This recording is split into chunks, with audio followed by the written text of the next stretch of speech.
La independencia. 1. Ejemplo de los sacerdotes. Generalizado el odio por los españoles, mirados como perros chapetones, la gente no se pronunciaba por temor a la represión reciente a los comuneros. En 1811 se deseaba que las provincias elaboraran leyes propias con sus actas de independencia, pero Nariño era centralista y mandó al general Baraya a someter a Tunja. Este sin derramar sangre siguió por Firavitoba hacia Sogamoso, donde logró anexar gente. En el templo local el pastor religioso Carlos Suárez aprovechaba algunas ceremonias para esparcir esa semillita de emancipación, pues el clero era extremadamente respetado. La hacienda de la compañía, antes de los jesuitas, en diciembre de 1812 se repartió entre la esposa de Antonio del Lago, Petronila Castro, y su hijo José Manuel, correspondiendo a la señora la parte plana. Volvió el padre José Mariano Díaz en 1813 para asistir como elector en representación de la aldea. En Tunja se expidió la constitución de esta sección del país, que fue aprobada el 9 de diciembre de 1813. Hecho esto, volvieron los representantes a sus poblados, pero a raíz de esa proclamación, en Firavitoba el 1 de mayo de 1814 se convocó para jurar lealtad a la causa emancipadora. Acudieron 348 vecinos para ser registrados. La aldea era en su mayor parte de indios, chozas de paja, a excepción de la casa cural que era regular. No era defendible, miserable y fácil de incendiar, su clima muy sano, tenía 100 casas, 1500 personas. Ya se dijo que el sacerdote era venerado, las familias poderosas y de mediana cultura formaban una capa social privilegiada, aunque todos se catalogaban como ciudadanos. El pueblo estaba jerarquizado según su cultura y su trabajo. El último en rango era el de los sirvientes. 2. La segunda invasión. Ante los instintos de libertad fue enviado Pablo Morillo a devolver las ideas coloniales por la fuerza, ocupando todo el país. El 3 de marzo de 1816 Servies recibió orden de levantar escuadrones de caballería en esta región, pero ante la toma de Tunja por parte del enemigo, no pudo resistir y algunos huyeron hacia los llanos. Comenzó la inestabilidad de nuestra patria, por lo que en ese período se cambiaban mucho los clérigos. El 8 de junio llegó como sacerdote auxiliar de la parroquia Fray José María Gerardino. A los eclesiásticos les hicieron juicios con falsos testigos que declararon, entre otras cosas, que el padre Suárez y el padre Díaz eran malos elementos, y muy revolucionarios. Enviados 20 sacerdotes presos a Cartagena, entre ellos, el cura Carlos Suárez, el virrey los puso en libertad. Los remitieron entonces en septiembre por Maracaibo para que nadie los protegiera, a las bóvedas de Puerto Cabello. Luego, llevados otros 22, entre ellos el sacerdote José Mariano Díaz. Fue enviado José María Herrera a recorrer pueblo por pueblo, para ver los recursos de cada sitio y el comportamiento de las autoridades y sus gentes. El 2 de noviembre acampó en Firavitoba, siguiendo a Sogamoso y comunicando a sus jefes los itinerarios a seguir para llegar a los llanos.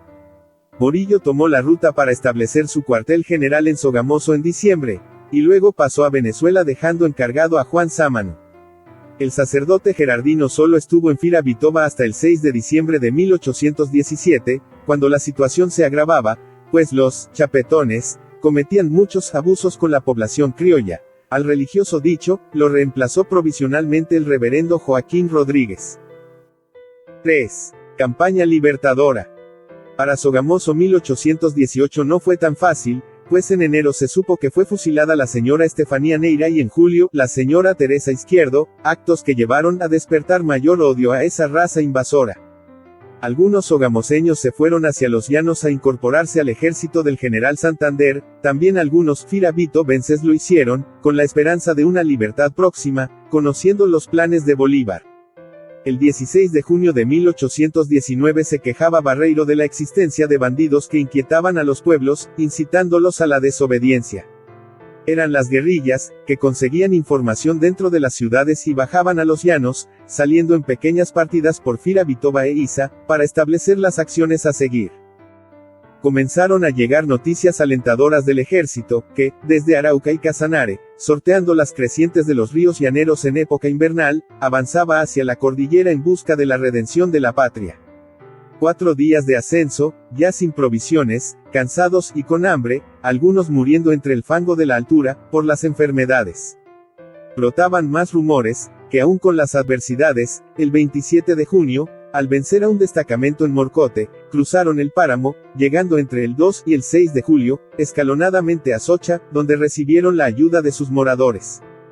A la madrugada del 7 de julio los patriotas de vanguardia batieron a una partida realista en Corrales, llegando a las 5 de la tarde al convento de Belencito 600 hombres de infantería y algunos a caballo. Entonces González, comandante de Sogamoso, se replegó sobre Firavitoba, para favorecerse del ataque, pero volvió para ponerse al frente de la ofensiva en los molinos de Tópaga el 10.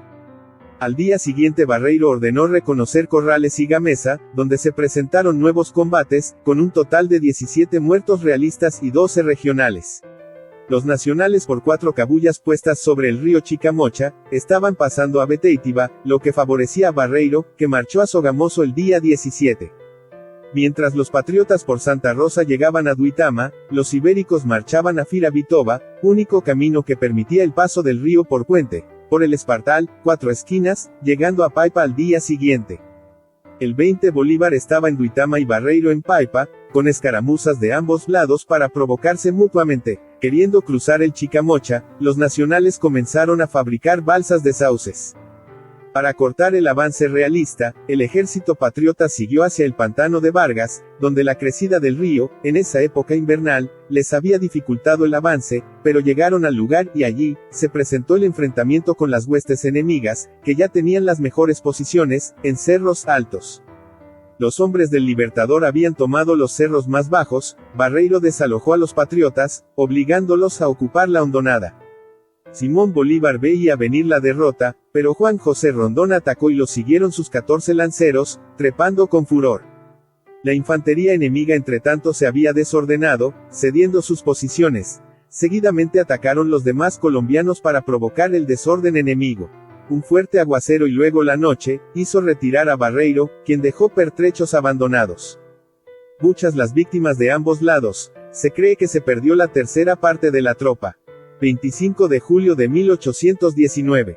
Dicen que por mucho tiempo siguió el olor de los cadáveres, pues fue imposible recoger tanto muerto. El día 28 por decreto, Bolívar como jefe supremo proclamó que como máximo en 24 horas, todos los hombres desde los 15 hasta los 40 años, se presentaran en su vecindario a los alcaldes, con caballo, si lo tuvieren. Así más campesinos de la región, se convirtieron en aguerridos soldados de la causa independentista. Más rumores llegaban, sobre el avance patriota en la noche por el cruce de Villana y Toca, hacia Tunja, hasta que el 7 de agosto el batallón Cazadores Patriotas salió a cortar el paso del mismo batallón realista.